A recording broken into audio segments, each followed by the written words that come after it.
అన్ఎక్స్పెక్టెడ్గా కానీ ఎక్స్పెక్టెడ్గా కానీ మీ ఇంటికి ఎవరైనా గెస్ట్ వచ్చి వాళ్ళు మీతో డైరెక్ట్గా కానీ లేకపోతే వెళ్ళిపోయాక పక్కన వాళ్ళతో ఫోన్ చేసి ఆ అమ్మాయి ఇల్లు ఇలా పెట్టుకుంది, ఏంటిది ఇక్కడ పెట్టింది, అసలు ఇల్లు చండాలంగా పెట్టుకుంది, లేకపోతే అమ్మాయి సర్దడం రావట్ల, పని చేత కాదు అని అన్న మాటలు మిమ్మల్ని ఎవరైనా అన్నారా?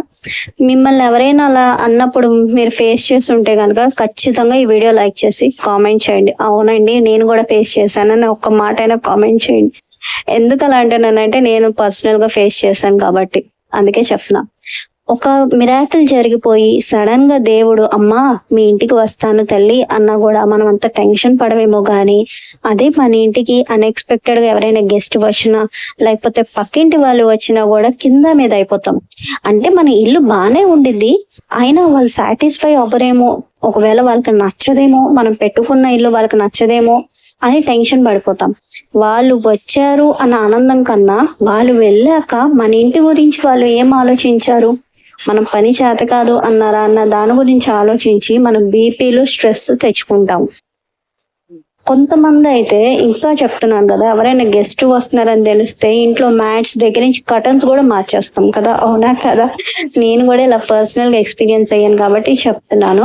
సో వాళ్ళు ఇలా ఎందుకండి చేస్తారు? ఎవరినైనా ఎందుకు మనం ఒక గెస్ట్ గా వెళ్ళినప్పుడు పక్కన వాళ్ళ గురించి ఆలోచించకుండా ఒక పుసుక్కు మనం ఒక మాట అనేస్తామంటే సరదా అంతే. మనం వాళ్ళకి ఏంటంటే జడ్జి చేయడం అలవాటు, ఈజీగా జడ్జ్ చేసేస్తారు అనమాట. వాళ్ళ కండిషన్ ఏంటి, అమ్మాయి డేట్ లో ఉందా లేకపోతే ఒంట్లో బాగుందా బాగాలేదా, సంథింగ్ ఏదైనా ఇష్యూ ఉందా, లేకపోతే ఇల్లు నీట్ గానే ఉంది కదా అని ఆలోచించారు. ఇంకా అసలు తాజ్ మహల్ లాగా తెల్లగా అయిపోవాలన్నమాట అలా ఆలోచిస్తారు. సో వాళ్ళు సరదాగా జడ్జి చేసే కొన్ని పనులు మనము ఏమేమి చూస్తారు అనేది ఈ వీడియోలో చూద్దాం. వెల్కమ్ టు మా ఇంటి ముచ్చట్లు. ఏమండి నేను మీకు ముందే చెప్తున్నా, కొంచెం సబ్స్క్రైబ్ చేయండి, దయచేసి సబ్స్క్రైబ్ చేసి వెళ్ళండి. వీడియో చూస్తున్నారు కానీ ఎవరు సబ్స్క్రైబ్ చేయట్లా, సబ్స్క్రైబ్ చేయొచ్చు కదా. సో వీడియో వెళ్ళగానే మనం అసలు వాళ్ళు ఎవరైతే ఏమేమి చూస్తారు అంటే వచ్చిన గెస్ట్లు చూసే కొన్ని మెయిన్ పాయింట్స్ అంటే 7 పాయింట్స్ ఏంటో చూద్దాం. ఫస్ట్ ఇంటి ఎంట్రన్స్ దగ్గర కనుక మీరు అలా చెప్పులు కానీ ఏమైనా పెట్టారంటే దయచేసి తీసి పక్కన పెట్టండి. ఒకవేళ మీ ఇంటి ఎంట్రన్స్ దగ్గర షూ ర్యాక్ ఉంటే ముందు షూ ర్యాక్ రెగ్యులర్ గా సర్దడం అలవాటు చేసుకోండి. పిల్లలు తెలియదు, చిన్నపిల్లలు స్కూల్ నుంచి రాగానే తీసుకొచ్చి అక్కడ పడితే అక్కడ పడేస్తారు. సో వాటిని నీట్ గా ఒక లైన్ గా సర్దారనుకోండి, అక్కడే మీకు కొంచెం అంటే స్టార్టింగే ఇంప్రెషన్ అనమాట. వాళ్ళని తృప్తిపరచడం అంత అవసరమైంది అంటే తప్పదు, చెయ్యాలి. మన గురించి మనం బతకట్లే ఈ ప్రపంచంలో, అవతల వాడి గురించే మనం బతుకుతున్నాం. సో నెక్స్ట్ ఏంటంటే ఇంట్లో కుర్చీలో కానీ మంచం మీద కానీ సోఫా మీద కానీ ఇలా బట్టలు మాత్రం పేర్చి ఉంచద్దు. ఒకవేళ మీకు సర్దే టైం లేదు, వాళ్ళు వస్తున్నారంటే తీసుకెళ్ళి అలా మూట కట్టి షెల్ఫ్ లో పెట్టండి. వాళ్ళు వెళ్ళాక బట్టలన్నీ మడత పెట్టుకోండి.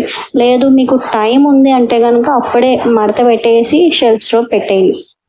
యాక్చువల్గా మనకి తెలుసు ఎప్పుడు బట్టలు మడత పెడితే అప్పుడు పెడితే పని అయిపోయిందని, కానీ అన్ని సందర్భాల్లో మన మూడ్ స్వింగ్స్ కానీ లేకపోతే మన ఆరోగ్యం కానీ ప్రతిదీ సహకరించదు కదా. అప్పుడప్పుడు అన్ఎక్స్పెక్టెడ్గా ఏదైనా పని రావచ్చు, మనం బయటకు వెళ్ళొచ్చు, పని అక్కడ పెండింగ్ పడిపోవచ్చు. సో అది మన లేజీనెస్ అనుకొని మనం తీసుకొని మనం స్ట్రెస్ అయిపోకూడదు. సో అవతల వాళ్ళని సాటిస్ఫై చేయాలి అన్న ఆలోచన ఉన్నప్పుడు మనం క్విక్గా స్మార్ట్ వర్క్ చేయడం బెస్ట్. హార్డ్ వర్క్ కన్నా స్మార్ట్ వర్క్ చేయాలి. సో ఎవరైనా వస్తున్నారు అని తెలిస్తే కనుక మీకు టైం లేకపోతే మూట కట్టి షెల్ఫ్లో పెట్టండి, వాళ్ళు వెళ్ళాక బట్టలు మడత పెట్టండి. లేదు మీకు టైం ఉంది అంటే కనుక బట్టలన్నీ మడత పెట్టేసి కుర్చీలు కానీ సోఫాస్ మీద కానీ మంచం మీద కానీ ఎక్కడ బట్టలు లేకుండా చూసుకోండి. మెయిన్ ఇవేంటంటే సగం డిస్టర్బెన్స్ అనమాట. వాళ్ళకనే కాదు, జనరల్గా యూజువల్గా మనకు కూడా డిస్టర్బెన్స్. ఇప్పుడు మనమైనా చూడండి, ఎవరైనా ఇంటికి వెళ్ళినప్పుడు సడన్గా మనం ఏం చూస్తాం, మన కళ్ళు వాటి మీదకి వెళ్తాయి, ఏంటి బట్టలు ఇక్కడ ఉన్నాయి, ఏంటి ఇవన్నీ ఇక్కడ ఉన్నాయి అని, అదొక నెగిటివ్ ఇంపాక్ట్ అనమాట. నెక్స్ట్ వచ్చి ఇంపార్టెంట్ టీవీ యూనిట్ కానీ మీ ఇంట్లో పెద్ద ఇల్లు అయితే డైనింగ్ ఏరియా లేకపోతే కనుక డ్రెస్సింగ్ ఏరియా, అక్కడ ఈ 3 చోట్ల మాత్రం చెత్త పేర్చకుండా చూసుకోండి. పిల్లలు తెలియదు వాళ్ళకి, అక్కడక్కడ తిరిగి అన్ని తీసుకొచ్చి పెట్టేస్తూ ఉంటారు, మనమైనా అటు ఇటు వెళ్ళి పెట్టేస్తూ ఉంటాం. సో ఆ ఏరియా మొత్తం ఎంటీ చేసుకోండి, అది చాలు. మీరు సగం పని తగ్గినట్టే. ఇంకొకటి ఏంటంటే వచ్చిన వాళ్ళకి అంత కళ్ళు వాటి మీదకి వెళ్ళవన్నమాట. జనరల్గా ఎవరైనా గెస్ట్ వచ్చినా లేకపోతే పక్కింటి వాళ్ళు వచ్చినా ఎదురింటి వాళ్ళు వచ్చినా చూసేది మెయిన్ ఇవే, TV unit, dressing area, dining area ఇవే చూస్తారనమాట. వాళ్ళే మన కిచెన్ లోపలికి వచ్చి దూరరు కదా, అంటిల్ మన బాగా తెలిసిన వాళ్ళైతే కానీ, లేకపోతే మన ఫ్రిడ్జ్ ఓపెన్ చేసి చూడరు కదా. మెయిన్ ఇవన్నమాట చూసేది. సో నేనైతే ఏం చేస్తానంటే టీవీ దగ్గర ఒక చిన్న బాక్స్ పెట్టుకున్నా. ఎందుకంటే మా హస్బెండ్ కీస్ కానీ, లేకపోతే ఫోన్స్ కానీ, లేకపోతే ఇయర్ పాడ్స్ కానీ అన్ని టీవీ దగ్గర ఉంటాయి. వాటి ప్లేస్లో వాటి ఉండవు. అన్ని టీవీ దగ్గర ఉండడం కామన్ అది. ఎందుకంటే ఆ కౌంటర్ మొత్తం అంతా ఏ ఒకటి నిండిపోయి ఉండాలన్నమాట. సో అందుకే నీ బాధ అంతా లేకుండా ఒక చిన్న అంటే ఏదైనా లిడ్ ఉన్నది కానీ బాక్స్, మూతున్న బాక్స్ పెట్టేశారనుకోండి, ఆ బాక్స్లో అన్నీ వేసేయండి. సో సగం పైన ఉన్న వస్తువులన్నీ అందులోకి వెళ్ళిపోతాయి. తర్వాత మీకు నీట్గా క్లీన్గా ఉంటుంది. ఒక్కసారి కనుక డస్టింగ్ చేస్తారనుకోండి నీట్గా ఉంటుంది. ఇక్కడ నా స్పెట్స్తో సహా అన్ని టీవీ దగ్గర ఉంటాయి. ఎందుకంటే నాకు అలవాటు గబుక్కున టీవీ దగ్గర పెట్టడము, అటు వెళ్తాను, మళ్ళీ కావాలన్నప్పుడు తీసుకొని పెట్టుకుంటాను.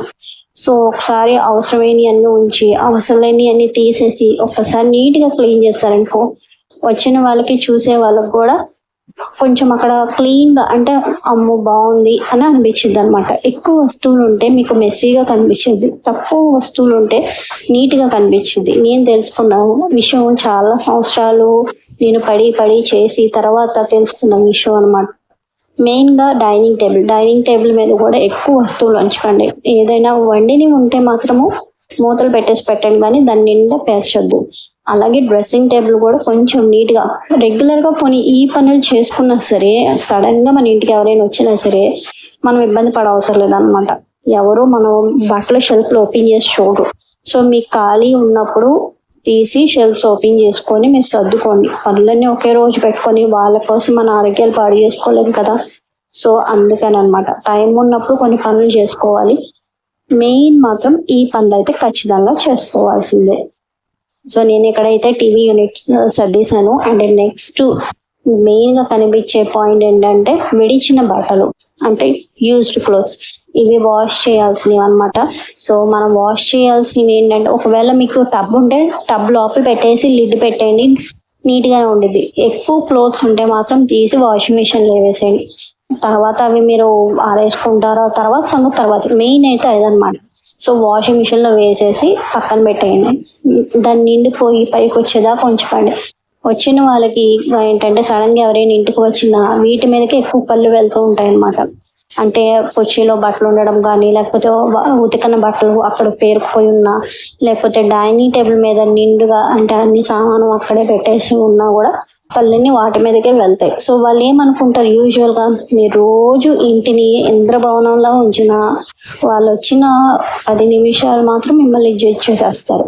సో వాళ్ళు అలా జడ్జ్ చేయకూడకుండా ఉండాలి అంటే మనం ఈ పనులు అనేది మన డైలీ రొటీన్లో ఖచ్చితంగా మనం యాడ్ చేసుకోవాలన్నమాట. అండ్ నెక్స్ట్ వచ్చేసి లివింగ్ ఏరియాలో మెయిన్ సోఫాస్ కానీ చైర్స్ కానీ ఉంటాయి కదా. సో అక్కడ కొంచెం మెస్సీగా లేకుండా నీట్గా చేసేయండి. వేరేది ఏమీ అవసరం లేదు. వాళ్ళ కోసం మనం యాంటిక్ పీసెస్ అలా కలెక్ట్ చేయాల్సిన పని లేదు, లేకపోతే మన ఇంట్లో పెద్ద పెద్ద ఐటమ్స్ పెట్టాల్సిన పని లేదనమాట. ఉన్న వాటిని వాటి ప్లేస్లో వాటి చోట పెడితే సరిపోద్ది. ఇప్పుడు సోఫా మీద కవర్ పోయింది, సింగిల్ బెడ్ షీట్ ఉండిద్ది కదా, అది వేయండి, సూపర్ ఉండిద్ది. అసలు కవర్ లేదు అనుకుంటే అంటే ఒకదానికి ఒకటి ఆల్టర్నేటివ్ అనమాట. మా ఇంట్లో సోఫా పైన ఎంత చెత్త ఉండదంటే మా వాళ్ళు హోంవర్క్ చేసి కూడా బుక్స్ అక్కడ పడేస్తారు. అంటే పాపం వాళ్ళకి చెప్పలేము, చెప్తాను, నేను నేర్పిస్తాను, కానీ అదే పద్ధతిలో అదే ఫార్మాట్లో వెళ్ళండి అంటే వాళ్ళు చేయరు. చూసారా, సోఫా పైన బ్యాట్స్ కూడా ఉన్నాయి. అందులో ఈ విషయం అయితే మగపిల్లలు ఉన్న తల్లులకి బాగా అర్థమైంది, ఏవి ఎక్కడ ఉంటాయో వాళ్ళు బాగా ఎక్స్పీరియన్స్. ఇంకా ఆడపిల్లలు ఉన్న కొంచెం జాగ్రత్తగా పెట్టుకుంటారేమో, కానీ మగపిల్లలు ఉన్న తల్లులు అయితే సోఫా పైన కాదు కదా, టీవీ దగ్గర కూడా ఉంటాయి అన్నమాట బ్యాట్ బాల్స్ అవన్నీ. నాకైతే ఫుల్ ఎక్స్పీరియన్స్, అందుకే చెప్తున్నా. మా 2 పిల్లలు అంతే, 2 ఇలాంటి చిన్న చిన్న విషయాలు మన డైలీ రొటీన్ క్లీనింగ్ లో ఇంక్లూడ్ చేసుకున్నామంటే కనుక మనకి ఎవరైనా సడన్ గా ఇంటికి వచ్చినా, లేకపోతే ఎవరైనా గెస్ట్లు వచ్చినా మనల్ని పాయింట్అవుట్ చేయకుండా ఉంటారు. ఇంకో విషయం ఏంటంటే, కొన్నిసార్లు మనం ఎంత నీట్ గా ఉంచినా వాళ్ళు జడ్జి చేయాలనుకున్న వాళ్ళు ఎలా ఉన్నా జడ్జి చేస్తారు. సో ఎవరి కోసమో కాకుండా మన కోసం, మనం పక్కన వాళ్ళ కోసం కాకుండా మన కోసం మనము లైఫ్ ని లీడ్ చేద్దాము. పక్కన వాళ్ళ గురించి ఎవరైనా అన్నా కూడా ఆలోచన లేకుండా మన హెల్త్ ని ముఖ్యంగా ప్రిఫరెన్స్ ఇద్దాము. సో వీడియో నచ్చితే కనుక కామెంట్ చేయండి, అలాగే మీ ఒపీనియన్ని షేర్ చేయండి, అలాగే సబ్స్క్రైబ్ అవ్వండి. Thank you so much for watching.